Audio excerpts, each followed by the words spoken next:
Hello mga kababayan, magandang araw sa inyo lahat. Kumusta na kayo dyan? So ngayon yung araw po mga kababayan, so dito ako ngayon sa bahay nila Chabelita. So binisita ko sila dito mga kababayan.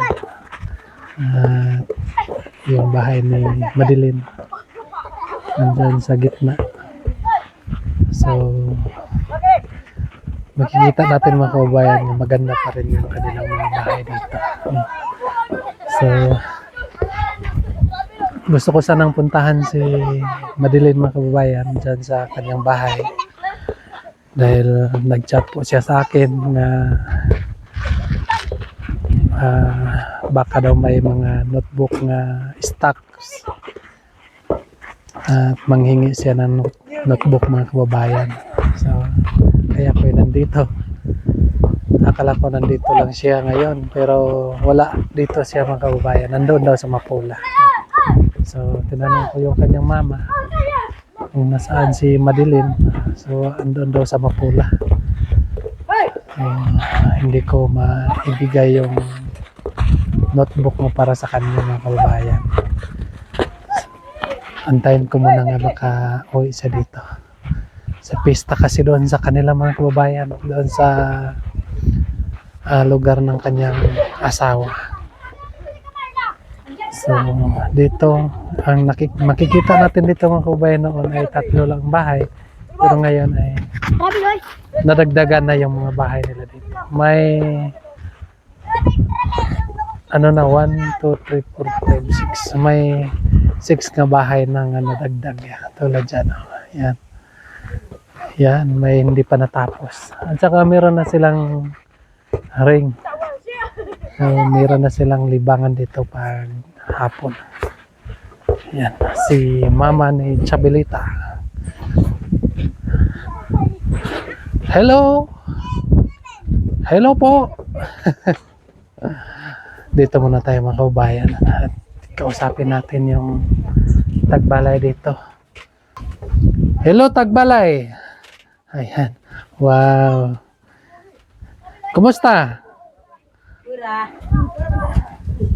Ganda yung sahig niyo Pwede pumasok? Pwede mo dayon? Okay. Okay. Baka madumihan yung sahig niyo. Chabelita, baka madumihan. Ha? Okay lang? Wow. Ganda yung ano niya Yan. So, bisita tayo dito mga kababayan dahil wala si Madi. Yan mga kababayan. So, mag-usap-usap muna na kami din dahil yung puntahan ko sana dito ay wala. So, dito muna tayo. Bakit parang kagigising mo lang? Saan ka nagwakwa kagabi? Tulog po ay kikapoy. Napapagod ka. Ano bang ginawa mo kasi? Laba. Nang laba ka. Plan. Lipisa. Naglimpisa ka. Ay, tama. 'Di ba August na ngayon? Ting harvest na ng palay. 'Di ba meron kang palay? Wapay may palayiri. Wapay gumay. 'Di ba nagtanim mo noon? Doon sa Oy, siguro ko na magulang. bumet taga-imi. Wala akong palay. Mangayo na lang be. Wala man ko nagtanom. Yung kapatid ko nagtanim sila. Pero hindi pa ma-harvest. Sunod nga buwan pa. Buti ay maayos yung bahay mo. Mabuti maayos yung bahay mo. Hindi madumi.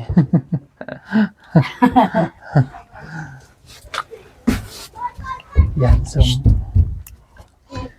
sobrang ganda po yung kanyang sahig mga kababayan. Hoy, dalaga ka na. Sobrang bilis lang ang panahon. Ilang taon ka na ngayon? 11 years old po. 11 na. So sobrang bilis. Yung kapatid mo yung ate mo ay nag-asawa na, di ba? Opo. So, huwag kang tulad ng ate mo ha. Dapat mag-aral muna bago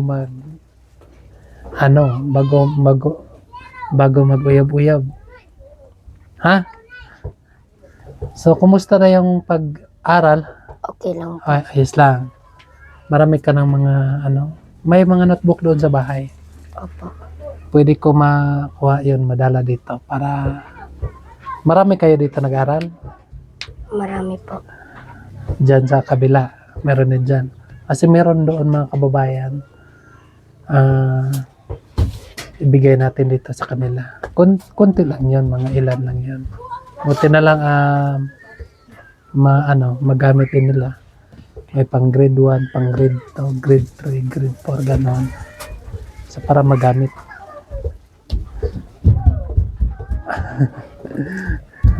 Ay, pagi.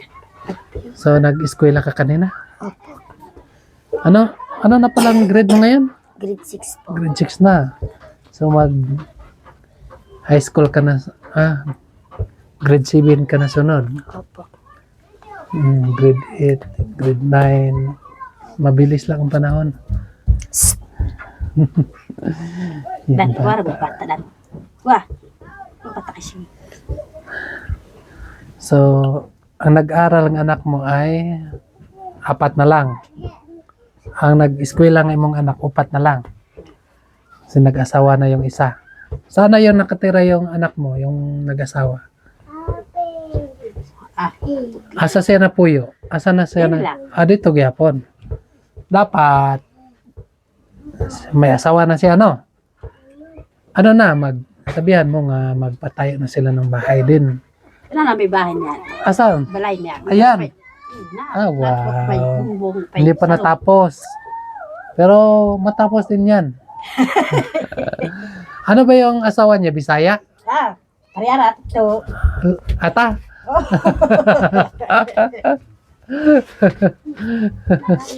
Ako gani di pa kuntag siya gusto mag-web siya kay gusto na ugtan ako. Karang magkuan siya ba karang ako lang ang grado niya makatabang tutang pamilya niya uno nakaunaw na apod niya nga karang ay siguro magmilo siya kay ako man tingin niya ayo sa medyo kay bata pakan yung man sila kay hindi daw ko makabuo kay Di daw. daga na siya Pila edad na to? 14 14. Adili pa to dalaga. gumaw gani Dapat napas sa imo ang desisyon kung musugot ba ka o dili. di ko siya pugong oy Masawag yun siya. oo asaw po siya pero panay man sa eskwela Karon panay sa eskwela bisan pa kay padayon siya eskwela tapos na siya asawa. May talaga, may pagkaiba talaga, no? So dapat ikaw yung magulang, hindi pwede nga hindi ka masunod. Pag ayaw sumunod, palo. Huwag ka lang magpakita ng kamera. Huwag ka lang magpa-video kapag magpalo ka sa anak mo. Kasi, nako, mapreso tayo. Bitaw mga kababayan. Iba na kasi ngayon. isaban ba gani na isaban jud gani kung cheerful kay di ba agad matas malabot kita Kaya, nagkita tayo doon. Bakit? Nakita ka nila, Sir Paul? karang kuan ba karang mabot ko diri na ako lagi paabot ni cheerful lay pa ko niya lay Ano yun na nakaguli? ko kag dito tas palabog ba kag dawat Nagdawat ang senyor. Ano yun na de? Ano yun na de? Kaguli dito de? cheerful nya bu kuan siyam basa kay saban kun cheerful hilak malakpay Anong sabi ni Sir Paul? Ano sa ingon niya? ingon siya nga nganong daw nga di daw na ko siya tabang tas daw siya Ganong gipamin nyo, ano mong anak?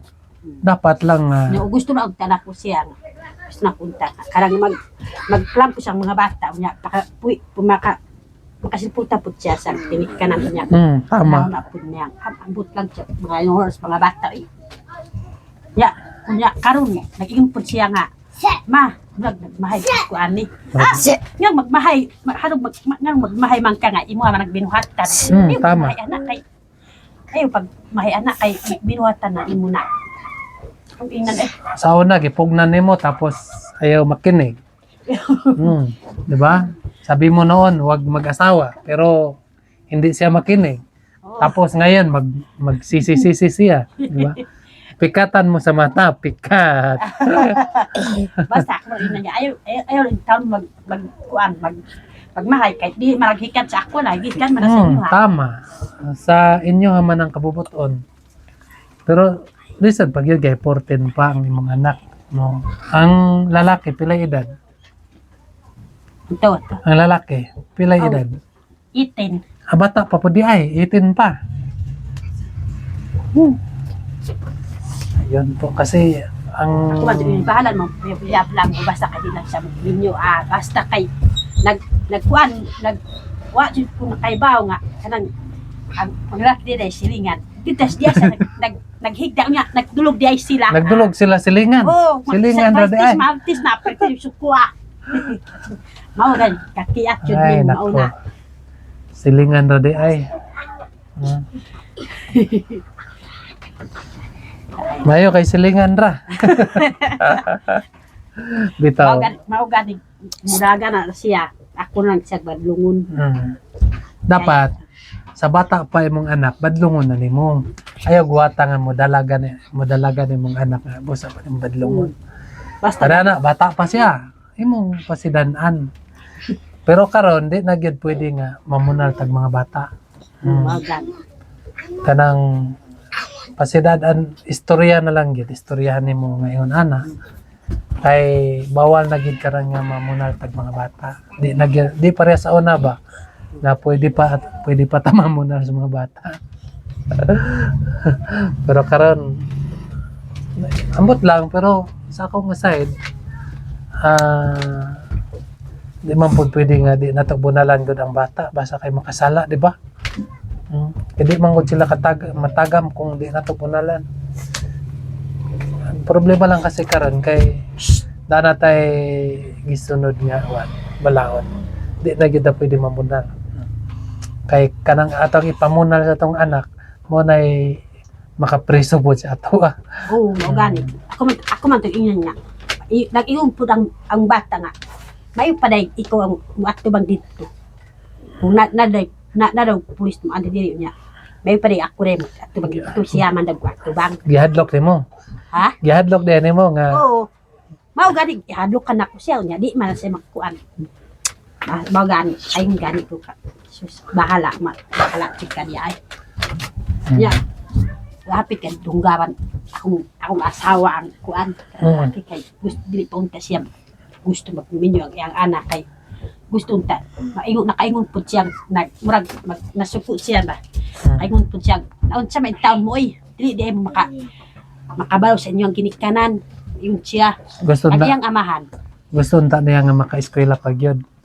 Unsa grade ato? Grade 8. Grade 8 na unta. So grabe. Kanya 14 pa siya. Taas-taas pa untang ko ano. Yun, simple na po ang lalaki. Bisan pa kanang iyang ugangan niya. Magkuhan po siya. Siya ka na nag-aingon siya nga.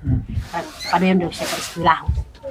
So sana ituloy-tuloy na lang sa kanyang asawa pag pa-eskwela, yung anak mo.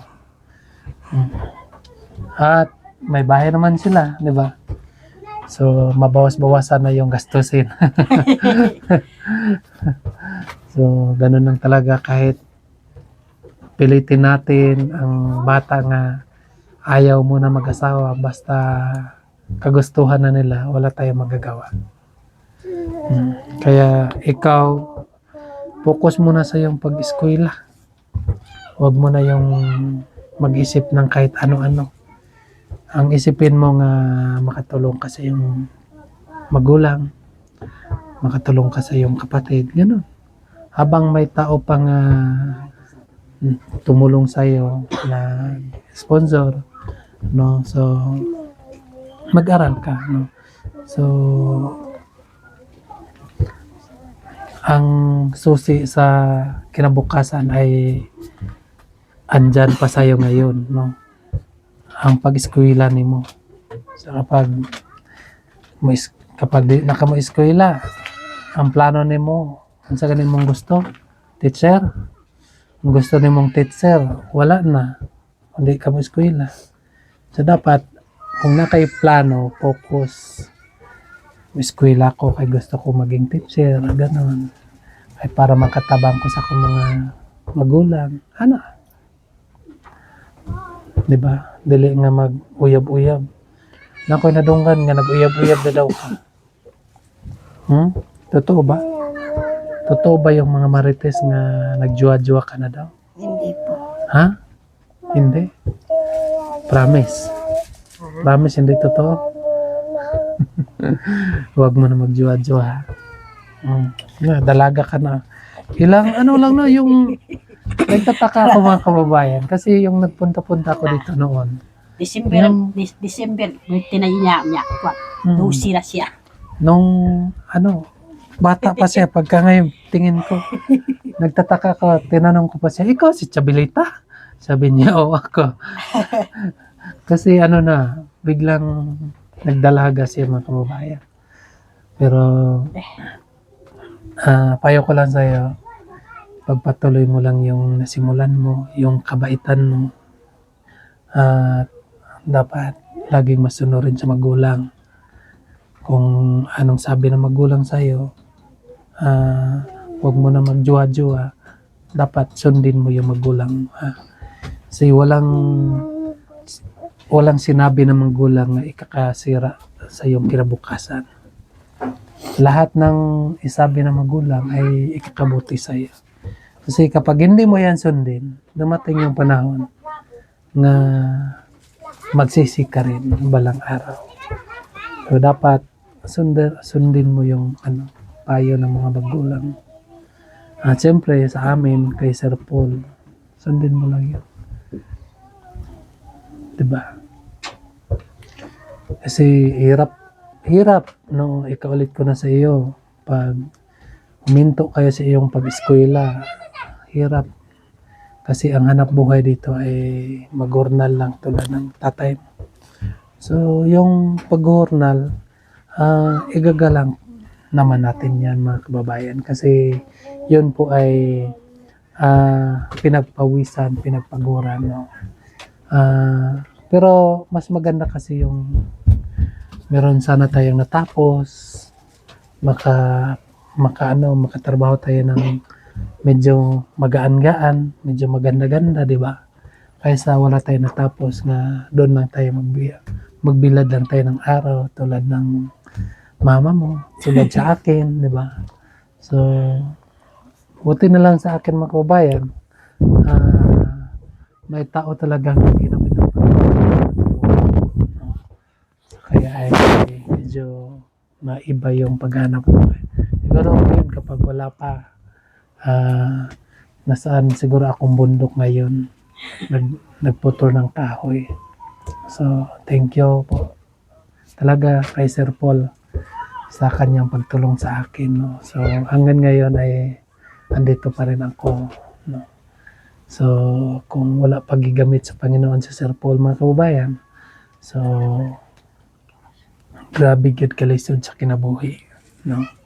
So, payo ko lang sa inyo, tayo ay bunga sa Pugong Biyahero, tayo ay tinulungan ng Pugong Biyahero, ay payo ko lang po ay ingatan natin yung yung binigay sa atin. Huwag natin pabayaan. Tulad sa iyo, itong bahay. So, huwag natin pabayaan nga masira lang yung bahay. Kasi yan po ay binigay yan sa inyo. Nakita ko naman nga ayos naman yung bahay niyo, di ba?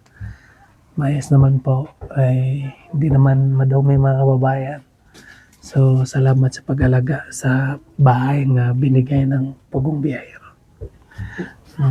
So, dapat ayusin lang. Kasi, ikaulit ko na sa inyo, sabi, di ba, sinabi ko sa inyo noon nga, kasi pag magpunta si Sir Paul dito, kahit wala tayong maibigay sa kanya, kapag makita niya nga maganda at hindi madumi yung bahay nga binigay sa inyo, sobrang saya na po niya, diba? Kaysa makita niya yung bahay nga madumi, diba? Kahit naman siguro ikaw, binigyan mo ako ng binigay mo sa akin? Yung kumot. Pagkatapos, walang labaw, hindi ko linabalabahan. Diba? Diba, galit ka sa akin. Nandito pa yan sa akin. Pagkaganda-ganda. Pagkatapos na binigay ko sa iyo, pagkadumi-dumi na. Diba? So, dapat, tulad ditong bahay, binigay ito sa inyo, ay dapat alagaan. Diba? Tama.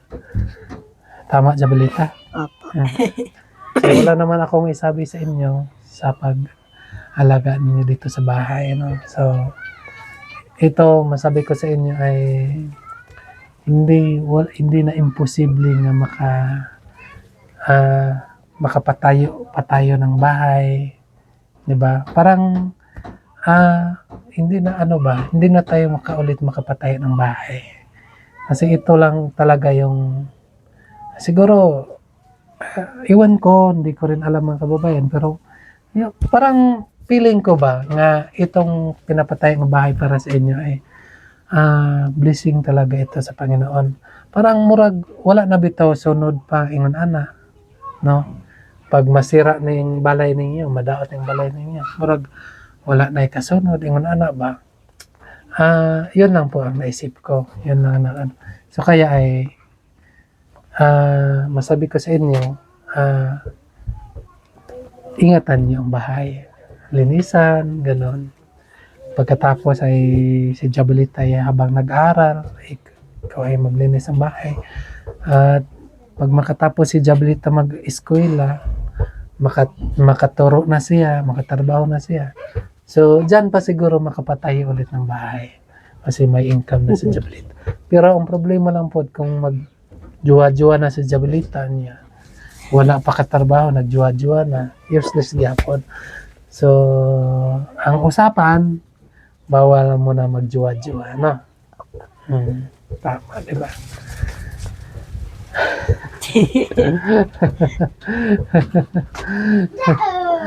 Yung mga babayan. So, buti na lang ay nandito lang sila. At yung puntahan ko sana dito ay si Madeline.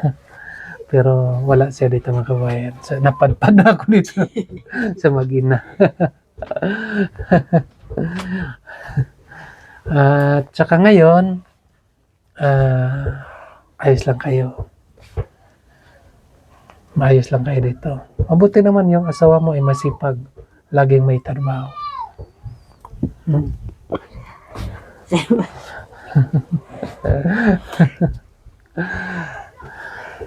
So, ngayon, may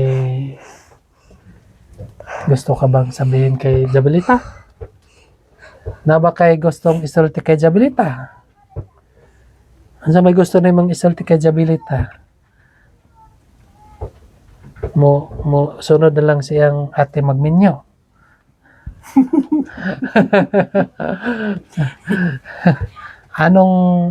Unsa ikatambag nimo kay Jabelita? Tambag na Jabelita nga pangitang jud mag-eskwela kay puhon nga mudlaga na kayo sa bawan sa nako siya nga pag uyab-uyab panagitan na uyab niya ako nag-ingnan nga palangitan lang baka nanay uyab niya gusto mong i-meet sa iya mayab sa iya ako nag-ingnan niya ayaw sa mag-uyab anak kay nay kuan niya nay tabang sa iya bawal jud siya uyab. Gusto na ko siya nga pakalampos jud siya katabang pa sa panikam jud kayo inday. Day, ikaw day, unsa man, agree ka ba sa giingon sa imong mama nga dili pa gyud mag-uyab-uyab? Yun. Ayun. So, buti magkaintindihan. So, mag-aral muna bago unsa-unsa diha. So, ayan po mga kababayan. Magpapaalam na ako sa inyo. Maraming salamat po sa inyong lahat. Walang sawang nagasubaybay sa aking YouTube. So, sana po huwag kayo magsawa para may pagpatuloy namin ang aming mga kaganapan. Yan lang po. God bless sa inyong lahat. Mag-ingat kayo palagi. Bye.